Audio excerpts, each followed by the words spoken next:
আপনি কি জানেন পৃথিবীতে এমন একটি কক্ষ আছে যে কক্ষের শব্দ পাঠ মাত্র 9.4 ডেসিবেল।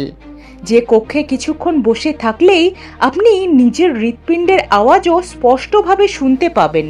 1970 সালে নির্মিত এবং 1971 সালে স্টিভেন জে অরফিল্ড দ্বারা প্রতিষ্ঠিত মিনিয়াপোলিসের সেওয়ার্ডের আশেপাশে অবস্থিত অরফিল্ড ল্যাবরেটরিজ নামের বিল্ডিংয়ের এই কক্ষটিতে একটি অ্যানিকোয়িক চেম্বার আছে যা 99.9% শব্দ শোষণ করে নেয়। Guinness book of world records অনুযায়ী এটি হলো পৃথিবীর সবচেয়ে শান্ত জায়গা।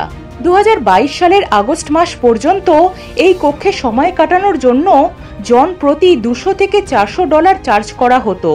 সর্বাধিক 1 ঘন্টা এই কক্ষে পর্যটকরা থাকতে পারবে, কিন্তু খুব কম মানুষই এই কক্ষে বেশিক্ষণ থাকতে পেরেছে, কারণ কক্ষটি এতটাই নীরব যে কক্ষে প্রবেশের কয়েক মিনিট পরই আপনি নিজের হার্টবিট শুনতে শুরু করবেন, আর আরও কয়েক মিনিট পর আপনার নিজের হাড় পিষে এবং রক্ত প্রবাহ শুনতে পাবেন, যার ফলে আপনার শরীর এবং মনের ওপর প্রবল চাপ অনুভূত শুরু হবে। আপনার তখন মনে হবে যে বাইরের দুনিয়াতে গিয়ে কোনো শব্দ শুনতে না পারলে আপনি এক্ষুনি মারা যাবেন। 2016 সালে এক সাংবাদিক এই ভয়ঙ্কর নীরব কক্ষে 67 মিনিট সময় কাটিয়েছিলেন।